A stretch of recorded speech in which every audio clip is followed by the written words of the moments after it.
Lucky ব্যাম্বুর পরিচর্যা করব কিভাবে। লাকি ব্যাম্বু একটি ইনডোর প্ল্যান্ট। এটি সম্ভবত ঘরের মধ্যেই হতে খুব ভালোবাসে, তবে এই গাছটিকে কিন্তু রোদেও খুব সহজে করা যায়। এটিকে অনেকেই সৌভাগ্যশালী গাছ বলে থাকে, তাই আমাদের প্রায় প্রত্যেক বাড়িতেই এখন এই গাছটি কম বেশি দেখা যায়। ব্যবসায়ীরা তাদের দোকানের সামনে এই গাছটিকে অবশ্যই রেখে থাকেন। এমনকি আমরাও নিজের বাড়ির ড্রয়িং টেবিলে অথবা টিভির পাশে অথবা স্টাডি রুমে এই গাছটিকে রেখে থাকি। তবে এই গাছটির কিন্তু এক বিশেষ যত্ন নেওয়া প্রয়োজন। প্রতি সপ্তাহেই এই গাছের জলটি আপনাকে পাল্টে দিতে হবে এবং এই যে রঙিন বলগুলো, এগুলো কোনো ডিটারজেন্ট দিয়ে ভালোভাবে ধুয়ে নিতে হবে। এমনকি সবসময় আপনাকে খেয়াল রাখতে হবে গাছটির মধ্যে কোনো ফাঙ্গাস লাগলো কি না, কারণ এটি যেহেতু জলের গাছ এবং জলে যদি আপনি বেশি দিন জলটা রেখে দেন তাহলেই কিন্তু এই গাছে ফাঙ্গাস লাগার সম্ভাবনা অনেক গুণ বেশি। তারপর তো বিভিন্ন রকম কাজের চাপে আমরা জল দিতেই ভুলে যাই গাছটির মধ্যে। হ্যাঁ, আমিও কয়েকদিন গাছটিতে জল দিতে ভুলে গিয়েছিলাম। আর যেহেতু এখন গরমকাল, তাই গাছটি প্রচণ্ড পরিমাণে জল শুষে নেয়। তো আমার খেয়াল না থাকার কারণেই গাছটি আমার নষ্ট হয়ে গিয়েছে এবং গাছটি যেহেতু আমার টিভির ওপরে ছিল, তাই অতটা খেয়াল করতে পারিনি। নিচের টেবিলে থাকলে গাছটি কিন্তু সবসময় আমার নজরের মধ্যে থাকে এবং আমি মাঝে মাঝে ওটাতে জল দিয়ে দিই, কিন্তু ওপরে থাকার জন্য আমার খেয়াল ছিল না এবং গাছটিকে আমি নষ্ট করে ফেলেছি। তার জন্য দেখুন এই যে 3 নাম্বার লেয়ারটা, এটা আমি খুলে দিলাম। যেই গাছগুলো আপনার নষ্ট হয়ে যাবে সেই গাছগুলো আপনাকে সরিয়ে নিতে হবে। আমার কাছে এই গাছটি 3 লেয়ারের গাছ। লাকি বাম্বু কেনার সময় অনেকগুলি লেয়ারই কিন্তু পাওয়া যায়। 1টি লেয়ার, 2টি লেয়ার, 3, 4, 5 এবং আরও অনেক। এমনকি যেমন লেয়ার তার সেইভাবে দামেও ওঠাপড়া থাকে।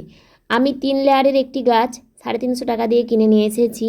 হ্যাঁ, অনেকেই বলে থাকেন গাছ এবং এই যে কাঁচের পাত্রটা অথবা এই রঙিন গুটিগুলোই, এগুলি কিনতে হয় নাকি আলাদাভাবে এবং একসঙ্গে কিনলে গাছটি অনেক দাম পড়ে যায়। কিন্তু আমাকে তো নার্সারির দাদা ভাই এই গাছটা 350 টাকা দিয়ে দিয়েছে, যদিও আর একটু বেশি দাম বলেছিল। তবে আমি ওনার কাছে প্রচুর গাছ কেনার জন্য ওই গাছটা একটু কম দামেই উনি আমাকে দিয়েছেন, অর্থাৎ ওনার যে কেনার দাম সেই দামেই উনি আমাকে দিয়েছেন। আমার মতে 2 থেকে 3 লেয়ারের গাছগুলি বেশি সুন্দর লাগে, বিশেষ করে এই 3 লেয়ারের গাছটি। যখন আমি গাছটা কিনে নিয়ে আসছিলাম তখন গাছটা খুব একটা সুন্দর ছিল না, অর্থাৎ নার্সারিতে তো সেই মাত্র তৈরি করেই আপনাকে বিক্রি করে দেবে। তারপর গাছটা আমার কাছে 7-8 মাসের ওপরে আসার পর গাছটা কিন্তু খুব সুন্দর একটা বৃদ্ধি হয়েছিল, কিন্তু কয়েকদিন জল না দেওয়ার জন্য আমার গাছগুলো এখন সবই নষ্ট হয়ে গিয়েছে। জানি না এই ভুলটা আমি কি করে ফেললাম এবং 3 নাম্বার যে লেয়ারটা অর্থাৎ সর্বশেষ লেয়ারের গাছগুলো দেখুন সব নষ্ট হয়ে গিয়েছে। মাত্র কয়েকটি গাছ আমি পেয়েছি এখান থেকে, তাও এগুলো বাঁচবে কি না জানি না, কিন্তু এত সহজে গাছগুলোকে তো আমি মরতে দিতে পারি না, তাই এগুলোকে আমি মাটিতে লাগাবো ঠিক করেছি। আর কাঁচের মধ্যে যে গাছটা দেখছেন এই গাছগুলো একেবারে ঝিমিয়ে পুরো শুকনো হয়ে গিয়েছিল। আমি সঙ্গে সঙ্গে জল দিয়ে গাছগুলোকে কিন্তু বাঁচিয়েছি এবং এই যে টবে, ছোট টবে মাটিটা, এর মধ্যেই ভাবছি এখন এই গাছগুলোকে লাগিয়ে দেব। আশা তো করছি মাটির মধ্যে অবশ্যই গাছগুলো হবে। হ্যাঁ, যদি আমি এখন এই গাছগুলোকে আবারও জলে রাখি তাহলে হয়তো বাঁচাতে পারবো না, কারণ গাছ কিন্তু জলের থেকে বেশি মাটিতেই ভালো হয় এবং সেটাই আমি আজ আপনাদের সামনে প্রমাণসহ তুলে ধরব। এই যে গাছগুলো দেখছেন, এই গাছগুলোর জলে লাগালে এর একটি সমস্যা আছে, আপনাকে প্রতি সপ্তাহে জলটি পাল্টাতে হবে, এই কাঁচের পাত্রটিকে ভালোভাবে ধুয়ে পরিষ্কার করতে হবে, এমনকি আপনি যে এই গুটিগুলো দেবেন এই রঙিন গুটিগুলো আপনাকে কোনো ডিটারজেন্টের সাহায্যে ধুয়ে নিতে হবে, নইলে কিন্তু গাছগুলিতে ফাঙ্গাস লাগার সম্ভাবনা থেকে যায় এবং গাছগুলি হলুদ হয়ে মারা যায়। তবে আমার গাছগুলিতে কিন্তু কোনো রকম ফাঙ্গাস লাগেনি, জলের অভাবেই গাছগুলি আমার শুকনো হয়ে গিয়েছে। তা বলে কিন্তু আমি এই গাছগুলোকে মারা যেতে দিতে পারি না, তাই দেখুন যথাসম্ভব চেষ্টা করব আমি গাছগুলিকে বাঁচিয়ে তোলার এবং আশা করব এখান থেকে আরও অনেক গাছ করে নেয়ার। আর আমি এই যে কাজটি করছি অর্থাৎ এই যে গাছগুলোকে মাটির মধ্যে বসিয়ে দিচ্ছি, এতে কিন্তু আমি ভালো ফল পেয়েছি এবং সেটিও আপনাদের সামনে অবশ্যই দেখাবো এই ভিডিওতেই। মানি প্ল্যান্টের এই কাঁচের পাত্রের যে বলগুলো অর্থাৎ এই যে রঙিন পাথরগুলো, এগুলো আমি আগেই কিন্তু ডিটারজেন্টের সাহায্যে ভালোভাবে ধুয়ে নিয়ে এসেছি এবং পাত্রটিকেও আমি আগেই ধুয়ে নিয়ে এসেছিলাম। তাই এখন শুধুমাত্র এতে একটু পরিষ্কার জল দিলাম। এটা কিন্তু আমার ফিল্টারের জল, আপনারা চাইলে অ্যাকোয়াগার্ডের জলটাও দিতে পারেন। অ্যাকোয়াগার্ডের জলও আমি মাঝে মাঝে দিই, তবে যেই জলটায় বেশি পরিমাণে আয়রন রয়েছে সেই জলটা আপনারা দেবেন না। এই যে দেখুন এই গাছগুলো, এগুলো কিন্তু আর হবে না এবং এই গাছগুলো একদম শুকনো হয়ে গিয়েছে। দেখেছেন, এইভাবেই হয়তো আপনাদেরও নষ্ট হয়ে যায় মানি প্ল্যান্টের গাছগুলি। যখন দেখবেন এই গাছগুলো এভাবে নষ্ট হয়ে যাচ্ছে, তখন সঙ্গে সঙ্গে এই গাছগুলোকে আপনারা ওই যে গোছাটা ওটা থেকে বের করে নেবেন। যত তাড়াতাড়ি সম্ভব এগুলো বের করে ফেলে দেবেন এবং গাছটিকে সুন্দর রাখার চেষ্টা করবেন। এবার গাছটি লাগানোর পরের দিনের আপডেট আপনাদের সামনে তুলে ধরছি। দেখুন, আমি যে টবের মধ্যে গাছটি লাগিয়েছিলাম সেটি কিন্তু সুন্দরভাবে বেঁচে ওঠার চেষ্টা করছে। এটি যদি আমি ওই কাঁচের পাত্রটির মধ্যে আবারও রেখে দিতাম শুধুমাত্র জলে, তাহলে কিন্তু এটি আর বাঁচার চেষ্টা করতো না, অর্থাৎ এর পাতাগুলি এত সুন্দর সবুজ হয়ে উঠতো না।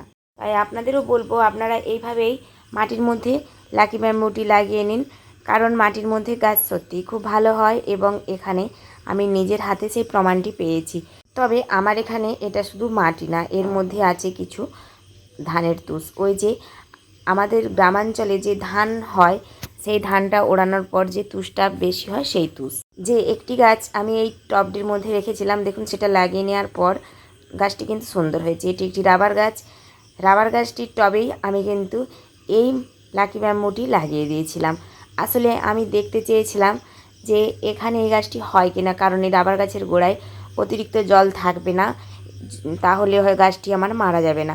সেই জন্যই এটি একটি পরীক্ষার জন্য লাগিয়েছি। কিন্তু দেখলাম সত্যি গাছটি কিন্তু আস্তে আস্তে খুব ভালো বৃদ্ধি নেওয়ার চেষ্টা করছে, পাতাগুলোও সবুজ হয়ে উঠছে এবং আশা তো করব এই গাছগুলি আমার সুন্দর হবে। এবার আপনাদের কাঁচের পাত্রের গাছটি দেখাই। দেখুন, আমি গাছগুলি খুব যত্ন করে ঘরের ভেতর রেখেছিলাম এবং এই যে পাতাগুলো দেখে কি আপনাদের মনে হচ্ছে মাটির গাছের মতো অতটা সুন্দর? না, মাটির গাছটি কিন্তু সত্যিই সুন্দর হয়েছে।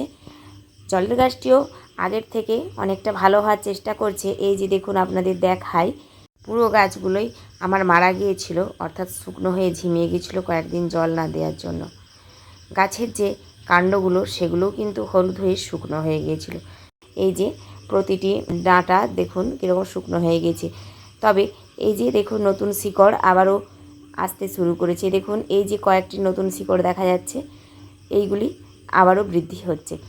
এর যত্ন কিন্তু প্রচুর, তবে সময়ে যত্ন করলে এই গাছ কিন্তু অনেক দিন টেকে, এই গাছ সহজে মারা যায় না। আমার তো গাছগুলো একদম ঝিমিয়ে পড়েছিল, শিকড়গুলো শুকনো হয়ে গিয়েছিল। আমি তৎক্ষণাৎ গাছটিকে দেখেই গাছটির গোড়ায় জল দিতেই গাছটি কিন্তু আবারও বেঁচে উঠেছে। তাই আমি জানি এই গাছ সহজে মারা যায় না, অন্য গাছ হলে সত্যিই মারা যেত। এখানে আরেকটা কথা বলি, এই গাছের বৃদ্ধির জন্য কিন্তু কোনো সার লাগে না, কোনো সার বীজ কোনো কিছুই লাগে না, শুধুমাত্র জলেই হবে গাছ। তবে গাছের কাণ্ডগুলি যেন না জলে ডুবে, শুধুমাত্র শিকড়গুলিই জলে ডুবে থাকতে হবে। গাছের কাণ্ডগুলি যদি জলে ডুবে যায় তাহলে গাছটি পচে যাওয়ার সম্ভাবনা থাকতে পারে। এই যে রঙিন বলগুলো দেখছেন, রঙিন বলগুলোর ওপরেই আমি গাছগুলোকে সবসময় রাখি এবং তাতেই দেখেছি গাছগুলি কিন্তু ভালো হয়, অর্থাৎ শিকড়ের গোড়ায় হালকা জল থাকলে ভালো। এবং আমি যদি গাছটিকে একদম ওই জারটির নিচ থেকে দিয়ে দিতাম তাহলে কিন্তু গাছটি খুব ভালো হতো না। তাই আমি সবসময় নিচে রঙিন বলগুলো দিয়ে তার উপর গাছটিকে বসিয়ে দিই। তবে আপনারা এই রঙিন যে পাথরগুলো এগুলো না দিয়ে যদি ক্লে বল দেন, ক্লে বলগুলি কিন্তু ভালো, কারণ ক্লে বলগুলি জলের ওপর ভেসে থাকে, সেগুলি দিলে সেগুলিও খুব ভালো। আমি ক্লে বল পাইনি, তাই আমি রঙিন পাথর পেয়েছিলাম এবং সেটিই দিয়েছি।